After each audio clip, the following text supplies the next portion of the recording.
توی قرن پنجم یه پزشک یونانی به اسم هیپوکرات که خالق سوگند هیپوکراته همراه یه ناخدای مریض توی سفر دریایی بود.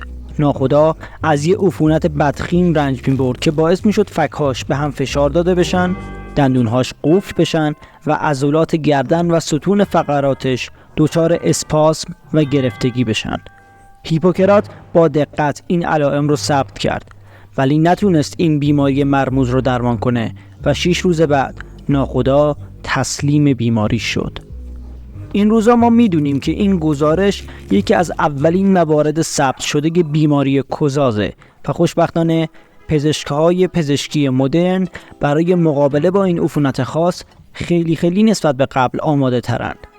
برخلاف بقیه عفونت‌های باکتریایی معروف مثل سل و گلودرد استرپتوکوکی، کوزاز از یه فرد به فرد دیگه منتقل نمیشه.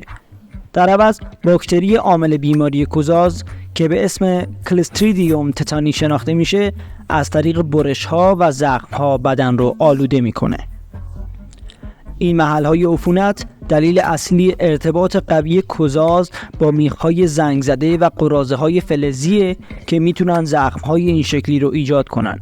اما این بیماری با زنگ زدگی در حقیقت ارتباط مستقیم خیلی کمی داره. باکتری‌های کلستریدیوم تتانی بیشتر اوقات توی خاک، کود و برگ‌های پوسیده پیدا میشن، جایی که میتونن به شکل اسپورها برای سالها حتی توی گرما و خشکی شدید زنده بمونن. این توده‌های مواد عالی میتونن برای مدت طولانی بدون مزاحمت باقی بمونن و احتمالاً فلزات قدیمی رو پنهان کنن که با گذشت زمان این فلزات زنگ میزنن. حتی اگر کسی به این جور محیطا سرک بکشه و جایی از بدنش زخم بشه، احتمال اینکه دچار این عفونت بشه افزایش پیدا میکنه. به خصوص از اونجا که فلز زنگ زده میتونه زخم‌های دندونه‌دار با بافت مرده اکسیژن نشده زیادی برای چسبیدن به باکتری‌ها ایجاد کنه. بعد از ورود به بدن، اسپورها شروع به جوانه‌زنی میکنن. این فرآیند چندین سم از جمله سم کشنده کوزاز رو توی بدن آزاد میکنه. انتهای عصب‌ها این سم رو جذب میکنن و اون رو به مغز و نخاع میکشن، جایی که توی نورون‌های بینابینی مشکل و اختلال ایجاد میکنه. معمولاً این نورون‌ها با نورون‌های حرکتی همکاری میکنن تا اقدامات عضلانی ما رو تنظیم کنن. اقداماتی از تلاش‌های پیچیده مثل شوت کردن یه توپ ساده تا ساده‌ترین کارها مثل تنفس. ولی با مسدود کردن انتقال دهنده‌های عصبی که توسط نورون‌های بینابینی آزاد شده، سم کوزاز باعث انقباضات و اسپاسم‌های غیرقابل کنترل توی عضلات بدن ما میشه. تو بیشتر موارد در عرض 7 تا 10 روز بعد از ورود عفونت به بدن، بیمارا شروع به تجربه دردهای عمومی، مشکل توی بلعیدن غذا و قفل شدن فک‌هاشون میکنن. سر و گردن معمولاً اولین علائم رو نشون میدن، ولی با گسترش پیدا کردن سم توی بدن، گروه‌های عضلانی قوی‌تر، سفت‌تر میشن و منجر به قوس ترسناک کمر میشن. بدون انجام درمان این اسپاسم‌ها شدیدتر میشن و در نهایت عضلات نای و قفسه سینه رو درگیر میکنن و منجر به خفگی بیمارها توی 72 ساعت بعد از ظاهر شدن علائم میشن. بدون درمان افراد خیلی کمی از کوزاز نجات پیدا میکنن. ولی خب خوشبختانه پزشکای متخصص یه برنامه قوی برای مقابله با کوزاز از زمان تشخیص این بیماری تدوین و آماده کردن. اول پزشکا زخم آلوده رو تمیز میکنن و آنتی بیوتیک تجویز میکنن تا باکتری ها رو از بین ببرن و از تولید بیشتر سم جلوگیری کنن. بعدش پزشکا پادتن رو تزریق میکنن تا هر سم کوزاز موجود توی بدن که هنوز وارد سیستم عصبی مرکزی نشده رو خنثی کنن.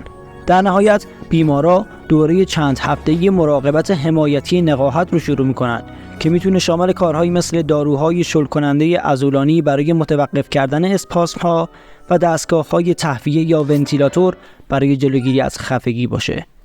توی زمان هیپوکرات تنها راه درمان انتظار و امید بود، ولی الان میدونیم بهترین زمان برای مقابله با کلستریدیوم تتانی قبل از وقوع عفونته.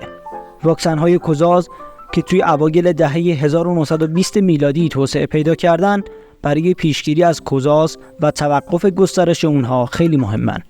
کارشناسا یه سری واکسن و تقویت کننده رو توصیه میکنن که از 2 ماهگی شروع میشه و تا حدود 12 سالگی ادامه پیدا میکنه. با این حال هنوز بیشتر از 20,000 نوزاد هر سال به دلیل ابتلا به کوزاز میمیرن. عمدتاً این مرگ و میر توی کشورهای کم درآمد و یا با درآمد متوسطه که دسترسی به واکسن در اونجا محدوده، از جمله کشورهای جنوب آسیا و صحرای جنوب آفریقا. به خصوص اگه مادرای نوزادای تازه متولد شده واکسینه نشده باشن، اونها در معرض خطر هستند، چون کلستریدیوم تتانی میتونه بند ناف نوزاد رو آلوده کنه. اگرچه واکسیناسیون مادرها توی دوران بارداری میتونه به حل این مشکل کمک کنه، واقعیت اینه که کوزاز همچنان یه تهدید جدی برای سلامت انسانه. بنابراین مردم باید واکسینه بشن و بعد از زخمی شدن، چه با میخ زنگ زده و چه با یک لنگر کشتی 2400 ساله، اقدامات پیشگیرانه‌ای را برای جلوگیری از گسترش عفونت توی بدنشون انجام بدن.